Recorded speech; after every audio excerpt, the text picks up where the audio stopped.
Okay. Okay, thank you. Good afternoon. My name's Karen Swan. I'm from the University of Illinois Springfield, and I'm going to talk about using learning analytics.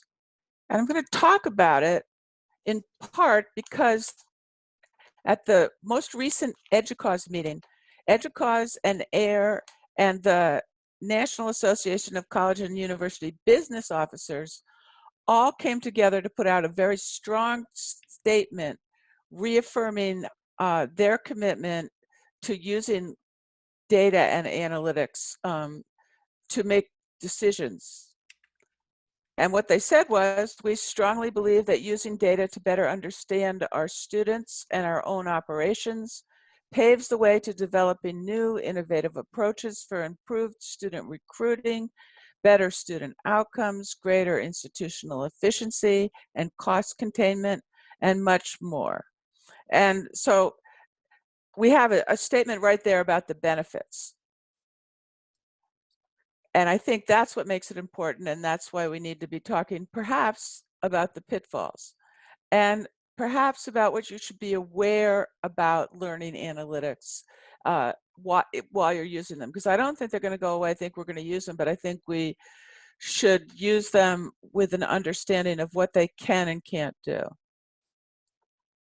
So what I'm going to do today is give you two definitions and a picture to explain what learning analytics are. An example of how learning analytics can be used, and I hope in a domain with which you're familiar and have a dog in the race, which is the efficacy of online versus face-to-face classes. And then I talk a little bit, enumerate the benefits and pitfalls, and a final thought about how analytics will change education, how it's already changing education, how, and I don't think there's anything we can do about it, but we can be aware of it. So then finally, your thoughts on the whole matter. So I'm really curious to hear them. So analytics is the use of data, statistical analyses, and explanatory and predictive models to gain an insight into what's going on somewhere and act on complex issues. It's been used in business for a really long time, but it's just starting to be used in education. When it's used in education, it's sometimes called learning analytics. And what it is the measurement, collection, analysis, and reporting of data about learners and their context for the purposes of understanding and optimizing learning and the environments in which it occurs. And here's the picture. What I really want you to think about here is this notion that analytics makes it possible to personalize learning, that you can be making live or almost live predictions. And right in the center of this graphic is the notion of ethics, which is where most people are concerning themselves about analytics. But I would say that even if you can be sure everything is ethical, there's still some things that you should be thinking about regarding analytics. So my first example is online versus face-to-face, and I particularly want to talk about retention and progression in online classes and programs.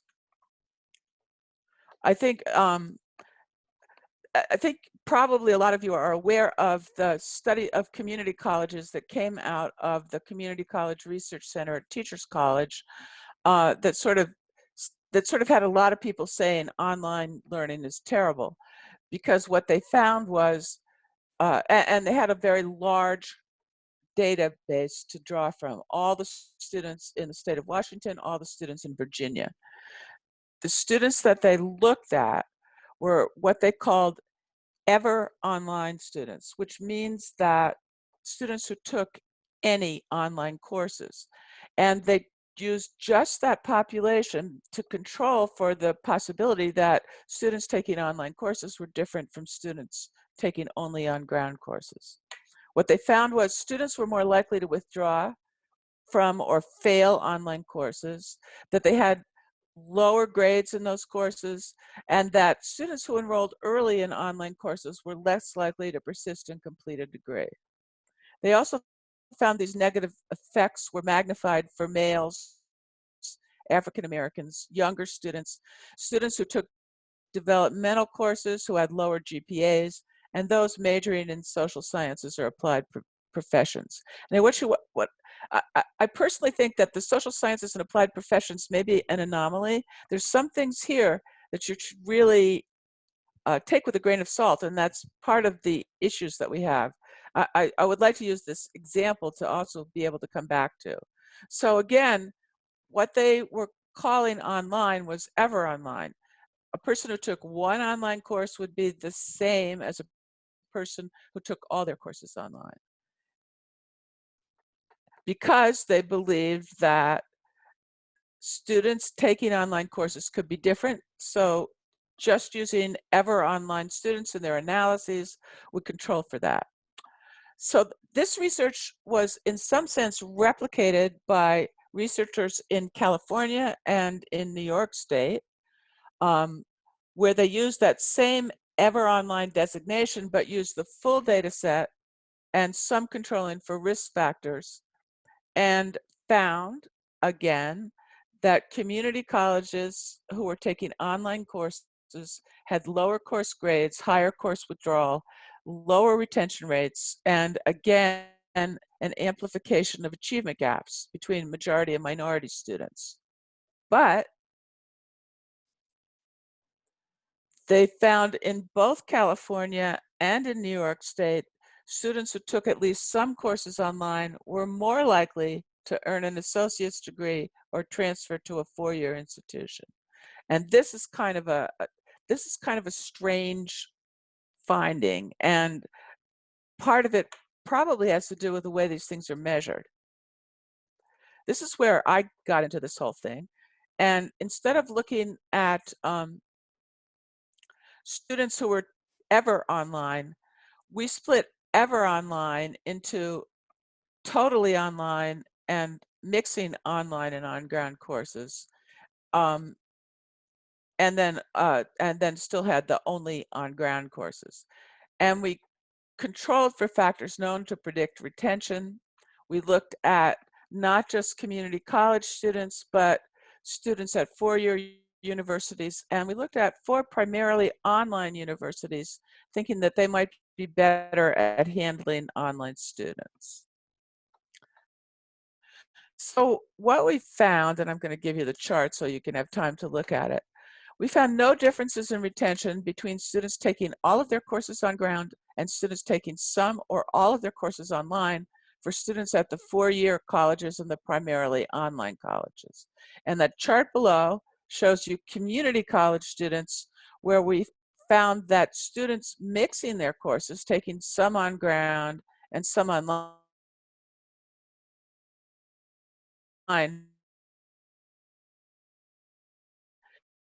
had no difference with the on that were the student courses.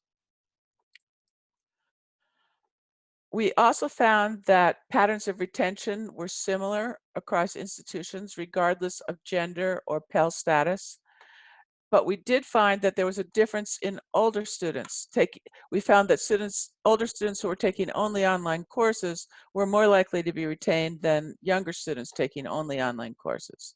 So for us, these results suggest that taking online courses is not necessarily harmful to students' chances of being retained, and it may provide opportunities for people who wouldn't otherwise have them. We did a follow-up on this because of that issue about taking online, that it looks like maybe online courses are really important to certain people. And indeed, we found when we looked at our data in 2017, which is data from just four-year institutions, that students mixing or taking only online courses, the ever online students, were more likely to be female, older, Pell recipients, which is a stand-in for SES, transfer students, or part-time students. And they were less likely to be any minority, especially African American, and they were more likely to be undeclared students. We also found, and this one really interests me, is that there was a difference between students who were taking courses part-time and students who were taking courses full-time. The white boxes at the top are for the 7 of the 8 institutions we looked at who were going full-time, and you can see in those odds ratios are like betting, that that there's almost that there's very little difference between online and on ground, but that there's a slight uh, positive likelihood of students being retained, better retained. That this is odds of stopping out. There's a slightly less chance of students stopping out if they're if they're in only on ground courses. For the ones in the bottom, the part-time students, there's slightly less chance of stopping out for students who are online. So this leads us to believe that it's possible that that students take online courses for important reasons, and that access is one of them. And so we need to think about all this with a grain of salt. However, if you look at these are all big studies. If you look at the data, they tell you different things, and they're all valid and they're all good researchers. So how do we know what the truth is? And I would say perhaps there isn't any truth. There's just answers to questions that you're interested in. So let's talk about benefits and pitfalls in the context of the example, or with the example as an example. The first one, and it doesn't have anything to do with the examples, but it does have to do with what they can tell us, and that's that you don't have to worry about a representative sample of a population because you're looking at the population. And that means you can use existing data. This is not experimental research, it's not causal research, but it can tell you important things that you can act on in a whole, about an entire population. So it also gives you the possibility of discovering new relationships in the data because of the large number of variables included. Most analytics studies throw all the data at the wall to see what sticks. And because we had the part-time and full-time data, for example, we could look to see how that changed depending on the medium that people were taking their courses through. The same thing is true of finding minority student representation and their poor performance online in terms of retention in some of the other data sets. The one from New York also found, and I didn't put that one up there, that in a later study that the tipping point for community college students taking some courses online and some courses on ground was 40%. And it takes a lot of data and a lot of variables to figure that out. On the other hand, all those variables and all that data increases the number of significant but meaningless findings you'll come out with. When we first started doing this research, the top thing, the thing that came to that bubbled out of all the data was that good students do well. And that you'll find true almost anywhere, because if you have GPAs, that's what is the most significant predictor of retention. There's also a really meaningful risk of overfitting the model. And what that means is because you have so many variables and you want to get the most perfect model, you'll get a model with that's really an anomaly. And that's what I'm thinking about the social sciences one. Those variables do make a difference at that particular time when you're looking at significant overall. Another really important thing about analytics is they have practical value. Why we're using a lot of these models is to advise students and to help them survive in their undergraduate work. Analytics can also give real-time predictions. Right now, what we're starting to do in management to predict what, I hope you can hear me, to predict which students are at risk for dropping out, and then do some kind of an intervention to try and keep those students in.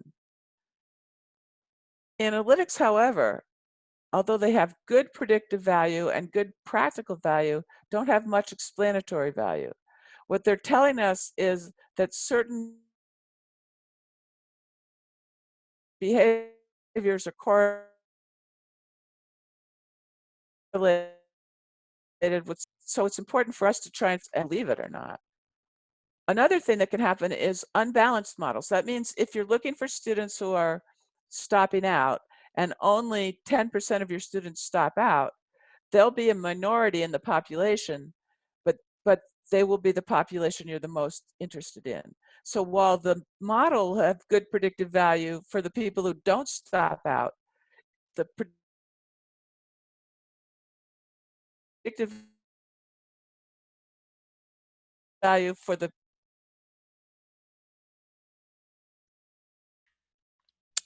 We seem to be having some audio difficulties. I'm not sure another there's thing anything is we that can do. are you still having audio difficulty?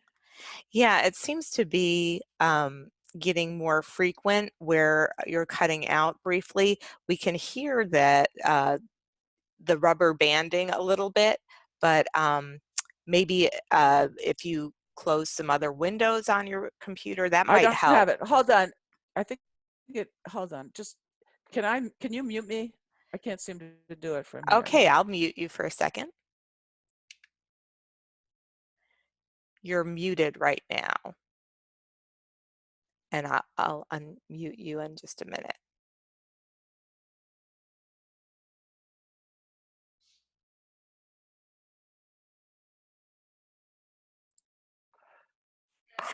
Is that any better? It sounds better just now, yes. I just threw my husband off Okay, yeah, it did have a little bit of an the interruption internet. there, so it may be your internet I connection, but, hope this is better.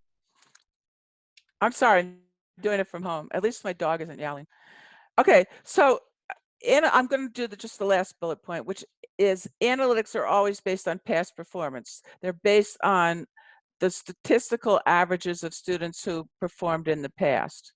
And no matter how timely they are, it's always based on this past performance and an average performance, not on the performance of the particular individual you're interested in. And even more importantly, analytics are very dependent on data definitions.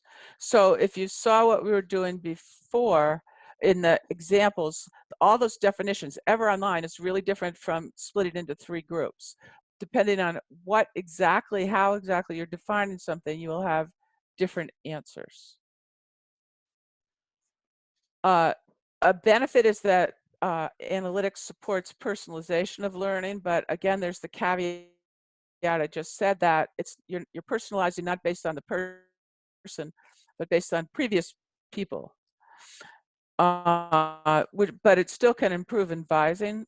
It uncovers new areas for research if, like me, you're interested in this stuff. But it also, we've been finding that it can preserve biases in the data in terms of how the data is collected can include biases that get preserved. And there's a real lot of ethical issues around privacy and personalization. So Lori Dringus came up with a set of things that you really should be thinking about when you're doing learning analytics, and she put it into must statements.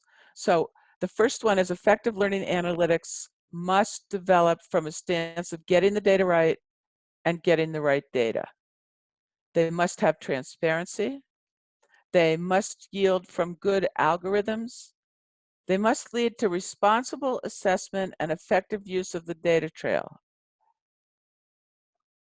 which means that you really need to take everything with a grain of salt and check it. And the next slide will talk a little bit more about that. And it must inform both process and practice. So it must inform the process of collecting the data as well as the practice of applying it. Terenzini has another 3 tiers of intelligence that need to be applied to understanding analytics results and implementing practice based on them. And these are technical analytic intelligence. You can't use analytics unless you have somebody who really understands the who is a uh-oh who really understands the stats and is a data analyst.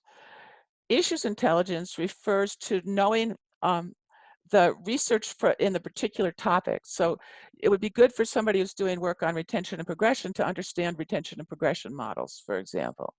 And contextual intelligence refers to understanding your institution. So sometimes these things, always these things, are local. And you need to know exactly what's going on at your institution to be able to make sense of the data. Okay, final thought. Hopefully I'll get through this. Oh, so I think there's a bunch of ways analytics will and are shaping education.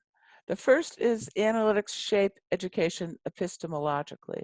Epistemology is the study of knowledge and knowing. And I think there's a really big difference between knowing and measuring knowing. The use of analytics narrows knowing to that which can be measured. So there's a whole bunch of things that we really want in higher education in particular to have our students be taking from their courses. Things like curiosity, resilience, considering multiple perspectives, the love of learning, awe, things like that that we cannot measure, and so then they get pushed to the sidelines. Analytics shape education ontologically. Ontology is the study of being, of existence, of reality. As we assign new quantifiable meanings to, suppose we come up with a quantifiable definition for resilience, then when this quantifiable definition changes our common understandings of those practices. And I love this quote from Jeremy Knox, which is, what are the broader societal and economic factors that produce an educational concern for retention over that of enjoyment, for example? And how is the image of the traffic light amplifying this concern? If you've ever worked with analytics dashboards, you know the traffic light. A third way analytics shape education is systemically. Analytics shape education systemically, and the way their use percolates through all levels of the educational establishment, and in how that which is measured becomes the currency of the realm. In that same statement from EDUCAUSE, you'll find that they're saying that analytics use and analytics understanding really does need to percolate through all levels of the establishment, and that they think that's a good thing, and it probably is. If you're going to use analytics at all, you should be using it soundly, but it's going to change your system. And finally, changing the system is a political act. Analytics shape education politically through the changing power relationships that develop around the measurement of data and data collection, and through the mandating of not only data collection, but the specific measurable results, benchmarks. So why have I, so why have I said all this? Well, there's one thing that I really would like you to keep in mind. If you notice, all my backgrounds are tracks. And what I really hope you will all take away from this and remember is that analytics are tracks, not the being that made the tracks. So it's really important to realize that you're looking at measures of behavior and not the behavior itself. So your thoughts, and you can send them to me at my email if you have other questions. Thanks, Karen, so much. That was great information. I appreciate you sharing your email like that because we do have a lot of attendees today, and even more folks will be watching the recording, so they'll know exactly how to get a hold of you to go forward with discussions or questions that they have. I'm going to wait a moment because we don't have any questions in our Q&A box just now, although somebody put something in the chat. Oh, just to say that this was very helpful and thank you. Okay, thank you so much. I'm going to hold for a couple more questions and let's see. Oh, it's a thank you. Awesome. And just make sure that I give folks a minute to ask for some questions.